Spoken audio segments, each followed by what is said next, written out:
Hai siswa SMA hebat seluruh Indonesia. Apa kabar hari ini? Kita bertemu kembali dalam pembelajaran kimia bersama saya Pak Bos, yaitu materi kelas 12 tentang lanjutan dari sifat koligatif larutan, tetapi masih dalam konsentrasi zat dalam larutan. Kali ini yang mau kita bahas adalah bagian yang ketiga, yaitu fraksi mol.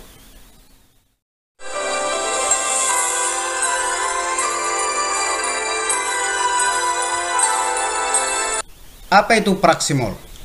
Fraksi mol merupakan angka yang menyatakan perbandingan antara jumlah mol zat, baik zat terlarut atau zat pelarut dalam larutan, dengan jumlah total mol semua komponen dalam larutan tersebut. Kita tahu bahwa di dalam suatu larutan ada pelarut dan ada zat terlarut. Maka nanti fraksi mol dari zat pelarut dapat kita rumuskan sebagai berikut. Fraksi mol kita lambangkan dengan X, di mana N ini adalah mol. Ada N1, ada N2. Kemudian di sini ada fraksi mol dari zat terlarut. Jadi yang pelarut itu kita buat X1, maka yang terlarutnya kita buat X2. Di mana nanti X1 adalah fraksi mol pelarut, sedangkan X2 fraksi mol dari terlarut. Kemudian ada N tadi, N1 adalah jumlah mol zat pelarut, sedangkan N2 jumlah mol zat terlarut. Tentunya N itu adalah mol, yaitu gram per mr. Baiklah, kita lihat untuk menentukan fraksi mol zat pelarut atau X1 nanti adalah perbandingan dari mol zat pelarut tersebut dengan jumlah total mol yang terdapat di dalam larutan, yaitu pelarut dan terlarut. Kemudian untuk menentukan fraksi mol zat terlarut atau X2 sama dengan jumlah mol dari zat terlarut atau N2 per mol total dari pelarut dan terlarutnya. Jadi mudah kita melihatnya, X1 N1 per N1 tambah N2, sedangkan X2 N2 per N1 tambah N2. Jadi pembaginya sama, yaitu total dari mol keduanya, sedangkan yang di atas ini adalah kalau dia yang mau ditentukan fraksi mol dari pelarut, berarti mol pelarutlah di atas. Kemudian kalau yang mau ditentukan itu adalah fraksi mol dari terlarut, maka mol dari zat terlarutlah di atas. Jadi supaya kita mudah memahami konsep dari fraksi mol ini, langsunglah kita lihat contoh soal. Yang pertama, tentukan fraksi mol zat pelarut dan zat terlarut jika ke dalam 90 gram air dilarutkan 5 gram asam cuka, yaitu CH3COOH. Baiklah, yang pertama kita lihat seperti biasa apa persoalan di dalam soal ini. Yang pertama yang diketahui, MR dari CH3COH sama dengan 60. Bagaimana mendapatkan 60 tentunya sudah paham. Kemudian MrH2O sama dengan 18, sama ya. Sudah paham juga menentukan MrH2O. Massa dari CH3COOH 15 gram, massa dari H2O 90 gram. Sekarang persoalan, siapa di sini yang pelarut, siapa yang terlarutnya? Maka yang pelarut adalah air, yaitu H2O. Sedangkan zat terlarutnya adalah asam cuka atau CH3COOH. Maka yang ditanya ada dua, fraksi mol masing-masing pelarut dan terlarut. Pelarut itu H2O, kita misalkan tadi X1, sedangkan terlarutnya adalah CH3COOH, kita misalkan tadi X2. Bagaimana menyelesaikan soal ini? Tentunya kita cari dulu mol masing-masing dari zat, baik pelarut maupun terlarutnya. Mol pelarut yaitu H2O, massa per mr-nya. Masanya tadi 18, masanya tadi 90 dan mr-nya 18. Maka sama dengan 90 per 18 sama dengan 5 mol lah pelarutnya. Zat terlarut yaitu asam cukanya, kita lihat dulu berapa massa dari terlarutnya, yaitu asam cukanya sebanyak 15 gram, dan MR-nya sebanyak 60. Berarti 15 per 60 sama dengan 1/4 atau 0,25 mol. Kemudian jumlah mol masing-masing, baik pelarut, baik zat terlarut, kita masukkanlah ke rumus cara menghitung fraksi molnya. Maka yang pertama yaitu menghitung fraksi mol dari H2O, yaitu mol H2O per mol totalnya. Tadi mol dari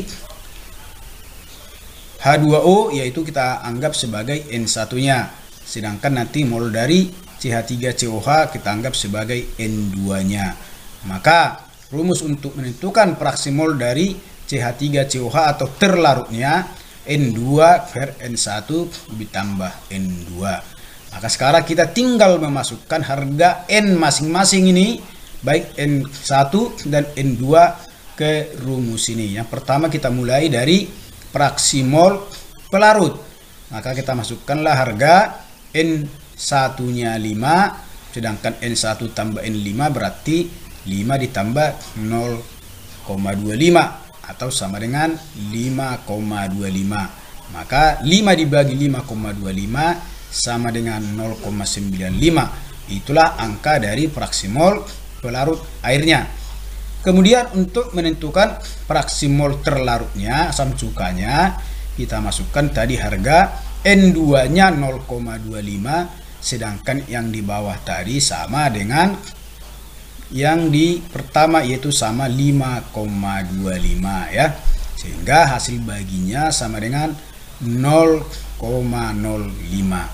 Maka perlu kita ketahui bahwa jumlah fraksi mol dari pelarut dan terlarutnya itu harus sama dengan 1. Maka kita lihat perumusannya, X1 tambah X2 sama dengan 1, atau sebaliknya. Kalau salah satu ini sudah kita dapat, misalnya X1-nya, maka untuk mendapatkan X2-nya boleh kita buat seperti ini, atau sebaliknya. Kalau X2-nya yang dapat, maka kita carilah X1 sama dengan 1 dikurang X2. Artinya apa? Jadi kalau 1 sudah dapat 0,95, berarti 1 dikurang 0,95 sama dengan 0,05. Artinya bahwa 0,95 ditambah 0,05 sama dengan 1. Itu artinya bahwa jumlah fraksi mol dari pelarut dan terlarutnya harus sama dengan 1.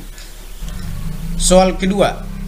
Hitunglah fraksi mol glukosa dalam larutan yang mengandung 30% massa dari C6H12O6. C6H12O6 inilah glukosanya. Di soal ini massa dari masing-masing belum ditentukan, hanya ditentukan dalam bentuk persentase. Karena dia larutan glukosa, berarti terlarutnya glukosa. Pelarutnya tidak sebut, maka kita anggap pelarutnya sama dengan pelarut air. Jadi kita misalkan saja dulu bahwa massa dari larutan itu sama dengan 100 gram. Maka 30% dari 100 gram, karena tadi glukosanya adalah 30%. Jadi 30% dari 100 gram sama dengan 30 gram. Karena tadi dia terdiri dari glukosa dan air, tentunya air itu sebanyak 70%. Berarti 70% dari 100 gram sama dengan 70 gram. Atau 100 gram dikurang 30 gram sama dengan 70 gram. Jika sudah kita peroleh massa dari masing-masing, tentunya tujuannya adalah untuk mendapatkan mol dari masing-masing. Sebelum kita menghitung mol, tentunya kita harus paham dulu berapa MR dari masing-masing terlarut dan pelarut. Terlarutnya adalah glukosa, berarti MR-nya 180. Tentunya sudah paham menentukan MR dari ini, yaitu dari air-air yang terdapat di sini dikalikan dengan jumlahnya. Kemudian MR dari H2O sama dengan 18, itu pun sudah paham. Kemudian kita carilah mol dari keduanya. Yang pertama mol dari zat terlarutnya. Karena yang mau kita cari nanti adalah zat terlarut. Zat terlarutnya adalah 30/180. Dari mana itu? Karena massa dari glukosanya 30 gram, MR-nya tadi 180. Maka hasilnya 0,16 mol. Kemudian mol dari H2O. Mol dari H2O sama dengan, berarti tadi masanya sebanyak 70 dibagi 18 sama dengan 3,88 mol. Nah, baiklah, apa yang ditanya tadi di soal? Yang ditanya fraksi mol glukosa saja. Kalau ditanya dua-dua kita cari dua-dua, tapi kalau soal menyuruh kita untuk mencari satu saja, yang kita cari sekarang adalah fraksi mol dari glukosa. Tentunya rumus dari fraksi mol glukosa adalah mol dari glukosa per mol total glukosa dengan pelarut air.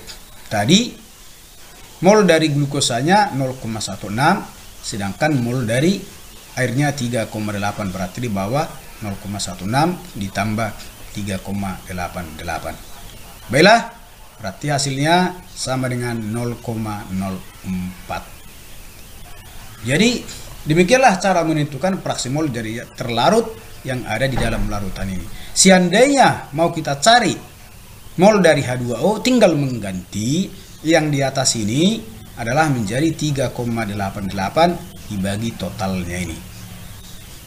Nanti cari sendiri berapa jawabannya. Nanti kalau sudah dapat, coba dibuat di kolom komentar.